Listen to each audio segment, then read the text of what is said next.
Are you ready to lime? We're liming in my living room with media celebrity Richard Fowler. We're laughing, chatting, smiling, talking, liming about everything under the sun. Join me and my fabulous guest celebrity Richard Fowler for My Living Room Lime on CaribNation TV.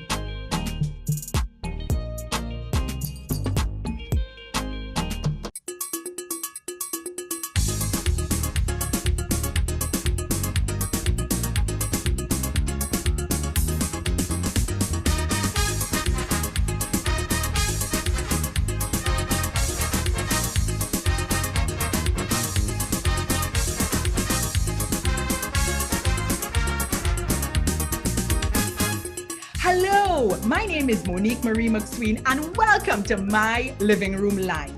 I want you to relax and let's just have good Caribbean style fun. We'll talk, laugh, lime and smile. We'll do everything under the sun. It's a lime. And today in My Living Room Lime, I have a big celebrity, Richard Fowler. Now, Richard is such a big celebrity and he is so well accomplished that I need to read his bio. Richard is the host of the nationally syndicated liberal talk radio program, The Richard Fowler Show, which is heard in over 9.1 million homes across the U.S. on SiriusXM radio. Richard is also a commentator on Fox News and a nationally acclaimed speaker. Most recently, Richard was named a Senior Media Fellow for the New Leaders Council and Chairman of the Center for Black Equity Leadership Council. Best of all, drum roll, Richard is Caribbean American, yay! Richard's roots are actually Jamaican, and I am just so proud and honored, Richard, to have you in My Living Room Lime this morning. Welcome, Richard. Good morning, Monique. How are you? It's good to be in your virtual living room. Thank you so much. I wish you were here with me in the living room, but look, whether it's in person or whether it's virtually, we Caribbean people know how to lime. So Richard, let's start with first things first. Tell us about yourself. Now, we know what we see on TV, so you don't have to tell us about what you do. Tell us about you. Tell us about the man behind the mission. Who is Richard Fowler? Oh, I think that's a great question. So look, I think we are just a group. I think everybody, no matter who you are, no matter where you're from, you're just a collection of stories that you tell yourself. And so for me, I am African American who lives in the United States, but I'm also somebody who has Jamaican parents, right? Who's uniquely connected to the island of Jamaica. So that is who I am, right? My mom came to this country in the late 70s, early 80s. As she tells the story better than I do, but she always says she came to America with a suitcase and $100 bill after training at Kingston Public Hospital in Jamaica as a registered nurse. And my father came from Montego Bay. They met here in the United States. They made me. I have sort of been a collection of stories since that moment in 1987. My job here in the United States is, like, as you said, beyond the work that I do, I have a mission to sort of inform, to empower, and most importantly, to help folks get their voice back, right? And to do that work, it requires that we talk about the issues, we inform folks about the facts, and most importantly, we empower them to have real conversations about how the issues and how the facts affects their daily lives and what they can be doing to empower themselves and to empower their communities. Wow, Richard, that is such a beautiful story. Your roots are in a small place, a small region, but you are just accomplishing such huge things. If you talk to any Jamaican, I don't think they would call Jamaica a small place. They would be like, we're mighty. Yeah, well, if you talk to Trinis, we're not going to say it's a small place neither, right? But it's all about perspective. But That's you know what true. I mean. Your family has come here, and we are so grateful to your mama for having you so that you can do this big work here in the United States. And as we're getting to know you, Richard, I have some questions for you. Now, it's a little personal. Don't get nervous. Okay, this is rapid fire, but you're a professional, so you can handle this. So first question, what makes you happy? Oh, what makes me happy? Being around friends and family, and food. food, friends, and family. Those three, the three F's, all together if possible. See, you are a real Caribbean man because we know that food is at the center of every good Caribbean line. Okay, next question. What's your horoscope? I am a Capricorn, so I am a stubborn goat. Ooh, Capricorn. Oh boy. All right. My dad is a Capricorn. My mother-in-law is a Capricorn. My boss is a Capricorn. I'm not going to say too much about Capricorns, but it's okay. We'll forgive you. But do you believe in horoscope? Like, do you believe that horoscope determines destiny and personality? So I will say this, it's a mixed bag. I do believe that horoscopes determine, there's some personality traits that are definitely determined by your horoscope. Like when they say, when I read the description of a Capricorn and I look at myself, they're spot on. I am, I love hard. I hate hard. If you do something wrong to me or something wrong with somebody that I love as a Capricorn, me and you don't come my direction. Don't cross my path. That might be deadly. But there's certain things like I'm not one of those folks that won't go outside because Mercury's in retrograde. But I do believe that the personality traits that come off horoscopes are very useful and insightful in determining how somebody's personality is structured, for sure. Yeah, as you raise Mercury being retrograde, so Mercury is retrograde right now and turns direct today. And when you read about horoscope, they say don't do anything when Mercury is turning direct. But we're Caribbean people, the entire universe is in our favor. So we don't have to worry about that. We still line in, whether Mercury is retrograde or direct. Okay, next question. What's your favorite food? Oh, my favorite food. So I'll tell you, that's a good question. I mean, there's so many different foods that I do like, but I mean, nothing beats some really good green bananas. The boiled green bananas are one of the favorite things. I will eat boiled green bananas or rice with pretty much anything. I eat rice with anything, and I'll eat boiled green bananas with anything. I know that sounds strange, but it just reminds me of being home and being in my mom's house. So rice is always a staple at my house, and usually 9 times out of 10 there's green bananas at my house, and 9 times out of 10 they're boiling. So those two things. Well, you're a smart guy, because I'll tell you what, when you speak with nutritionists and dietitians, they often tell you that whatever is the food that is in your heritage is the food that is best for your body. I'm sure that Usain Bolt still runs like flash lightning because he still eats boiled yam every morning. This stuff works, okay? Here's your record. Look at you. You look fabulous. That's because you're still eating green bananas and rice. Okay, so who do you think are the best looking people in the Caribbean? Now, be careful how you answer this question. Oh, the best. Well, of course, the people from the island of Jamaica. That's a dead giveaway. All right. I'll give you that one. Because I know you really don't want to get in trouble with your family. But we know Trinidad are the best looking in the Caribbean, right? Oh, come on. But Richard, truth be told, it's because in the Caribbean, we love everybody and we embrace everybody. And we are this melting pot of various ethnicities. And because we embrace that diversity, we just have this beautiful blend of people. So I would say Caribbean people are just good looking people. Oh, I think that's absolutely right. And I mean, I think the Jamaican motto speaks of that: out of many, one people, right? We are a melting pot and a mixture of so many different cultures, of so many different people, of so many different heritages. And I mean, I've had a chance to do some of the work around just knowing where I'm from and knowing all the different sort of DNA mixtures that make me up. And when you look at it, it's like I have a little bit of Scottish, I have a little bit of British, I have a little bit of Mumbai Indian, I have a lot of African diaspora roots in me. And when you mix it up all together in a mixing bowl, you have these beautiful complexions, you have this beautiful culture, you have these beautiful dialects that make not only Jamaica, but the entire Caribbean and the people from the Caribbean beautiful and full of open hearts and open spirits and open souls, because we're just a mixture and a collection of all these different people that have traveled to our beautiful islands to live and to work, and some because of enslavement, others because of immigration and for various other reasons, that it's an amazing collection of beautiful hued people with beautiful spirits. That's beautiful. And the world can learn so much from that. And speaking about what the world can learn, let's talk about food. So, what Caribbean food do you think is the best food? Oh, that's easy. Ackee and saltfish with some ground provisions, as my mother would say, or as we would say, yellow yam, green banana, fried dumpling, any day of the week, especially in the morning.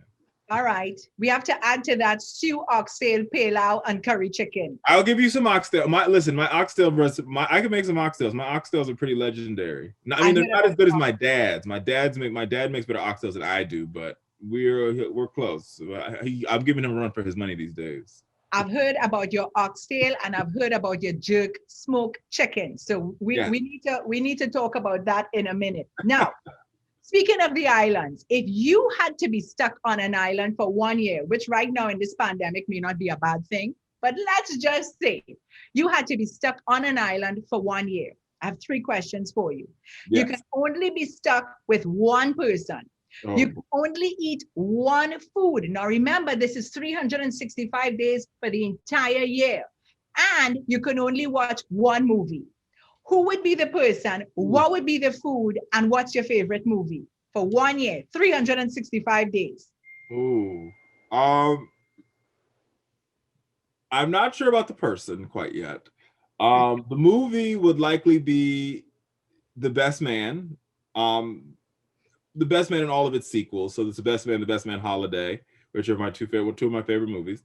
And what food? Oh man, that's hard, I mean, as Caribbean folks, as y'all know, we're survivors. So we'd find, I mean, if we were on an island, we're gonna find some food in the trees or somewhere. But I would probably say, just give me some chicken. If you gave me a chicken, I would buy, because here's the thing with chicken, as most Caribbean folks know, you could do a lot with chicken. You can make a chicken different on every day. You can make it sweet, you can make it savory, you can make it spicy, you can make it salty, you could mix up chicken a lot of different ways. So I'd probably go for chicken. Smart. Because Richard, as we say in the Caribbean, true talk, no lie. Caribbean people are the only people in the world who can cut one chicken in 55. 55. We can cut up a chicken and we can cook that chicken 100 different ways. That's right. So you're right. We know how to survive. But as we talk about what touches us, we spoke about food, we spoke about our horoscope, we spoke about movies. Let's talk about love. Do you believe in love? You believe in real love? Of course I do. Absolutely. All right. And as we're speaking about serious matters, let's transition to a question, Richard, that I've always had for you. So you're a liberal, right? You speak your mind. We know your views. What are you doing on Fox News? Look, that's a really good question. Look, it's a simple answer. I think this. Everybody, no matter what cable channel you're on, we have as somebody who believes in, and for me, it's not even necessarily about liberal or conservative. My North Star, my guiding light to understanding our political America's political melee, right now it's melee, but political culture is reasonability.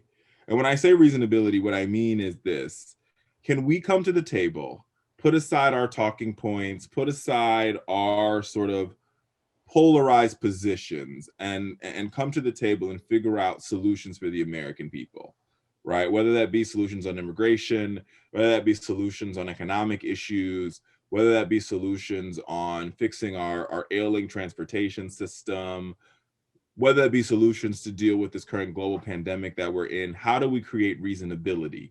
Not talking points, reasonability. And it doesn't matter where you are, what network you're on, that's my guiding light. So for me at the Fox News channel, my job is to do just that. My job is to come on the channel, provide analysis that cuts across party lines and really has a conversation about how can we bring people together through reasonability. I'm not asking you to agree with everything that I say. I'm asking you to hear my perspective, to listen to me, and to say, I don't agree with him, but maybe I could see where he's coming from. And based on that, maybe I'm willing to give a little bit on this particular position. And if Richard's willing to give here and I'm willing to give here, then slowly but surely we're able to move closer to a potential solution to many of the problems that ail us. And if we refuse to have a conversation with those folks that we disagree with because we disagree with them, then we're never going to move forward as a country.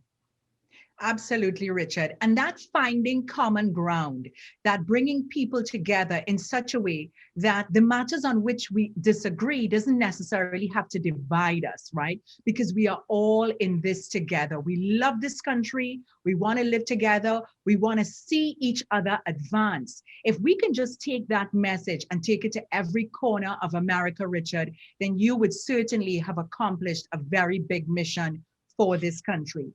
And speaking about this country, how do you feel right now about life in America?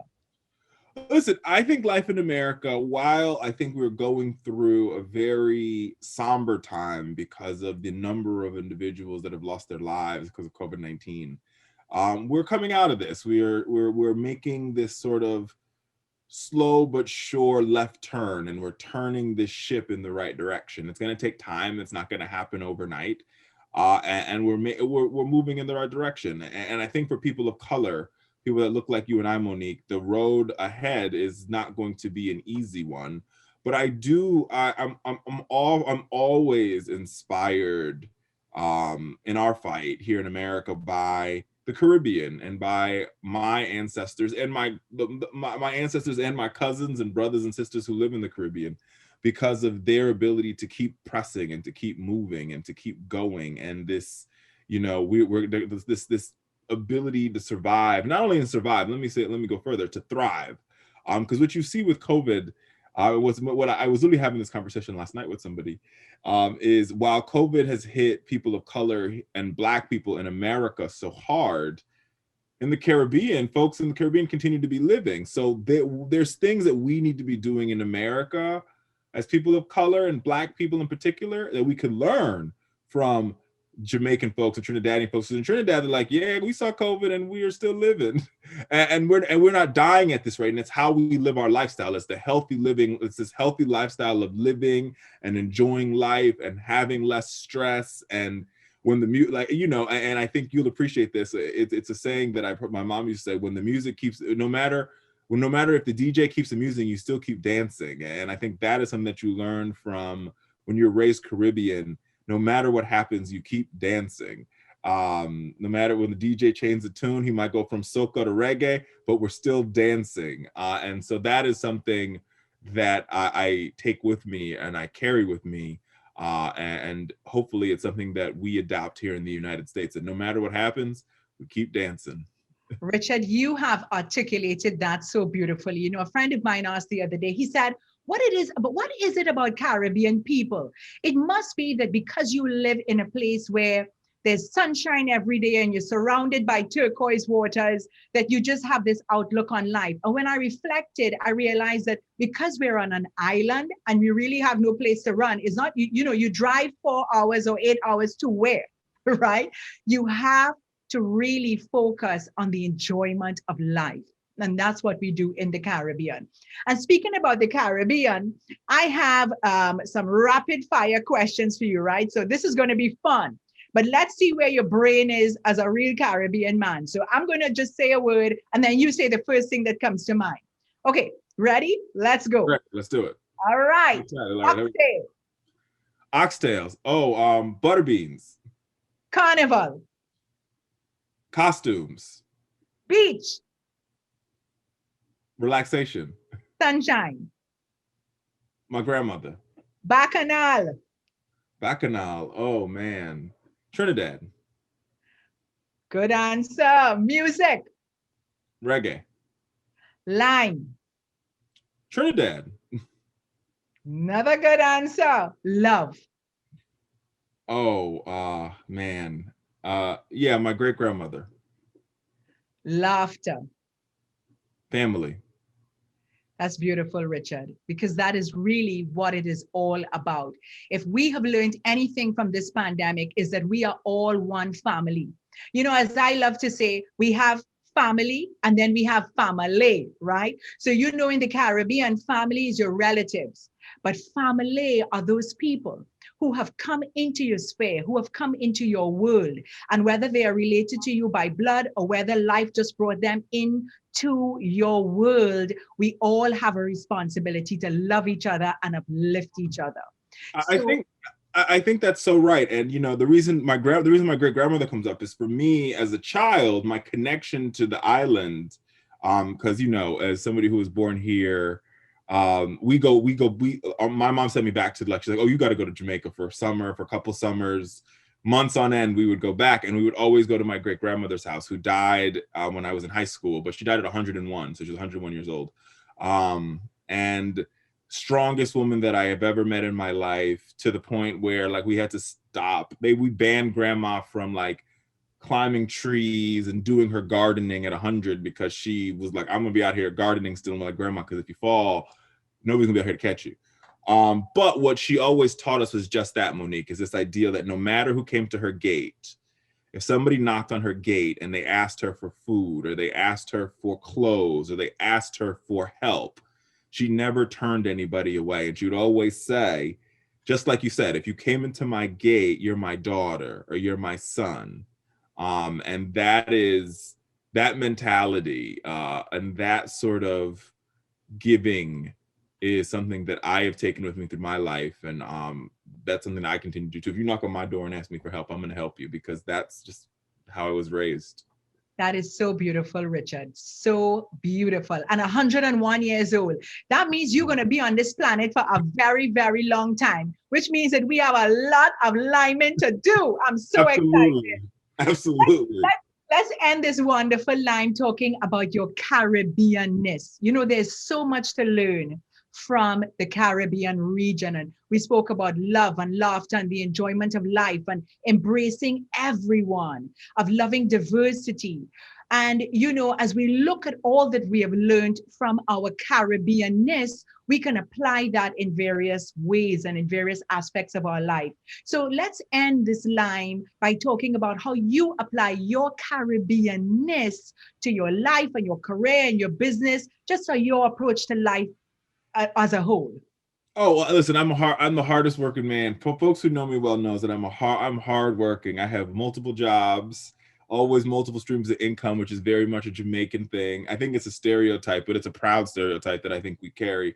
But I think beyond that, I've spent a lot of time, especially over the past couple years, just understanding our history as an island, right? And I mean, not only our history as an island, but our history as a grouping of islands, the Caribbean islands, and how, and as we celebrate, as we're closing out Black History Month, and we talk about enslavement and how enslavement in the islands were so much different than enslavement here in the United States, and what type of blood flows through our veins because of that difference.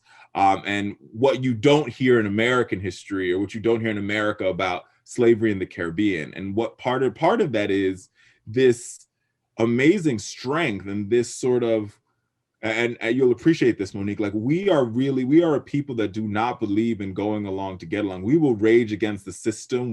There was more slave rebellions in the Caribbean than anywhere else in the country, anywhere else in the world, because we weren't having it. And it's that sort of ancestry that I carry with me, that you don't have to accept the system as it currently is.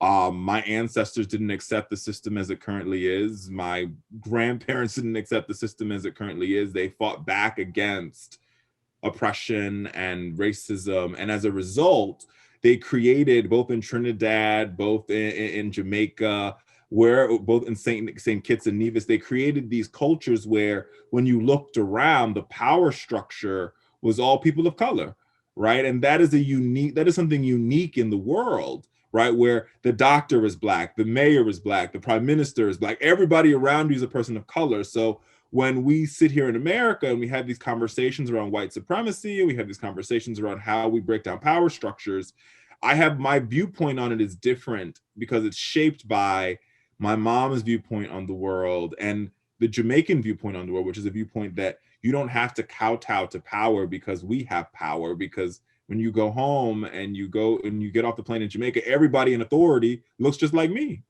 And that unique difference And that small difference in my life growing up and seeing that has made a world of difference in how I evaluate situations, how I make decisions, and how my political calculus on how I evaluate strategy. I'm like, you don't have to accept that person to be in power. You could beat them by the sheer nature of being a person. And that's something I learned because of my Caribbean roots and my Jamaican roots. That is so powerful, Richard. And we know that to which we exposed or we have been exposed, those are the things that we are able to replicate and to really use as a foundation for our own advancement in life. Richard, I've really enjoyed my Lime with you. Thank you so much for joining my living room Lime. And I know our viewers did too. Thank you, Richard Fowler. Thank you so much for having me. My living room Lime. See you next time in our next episode of My Living Room Live.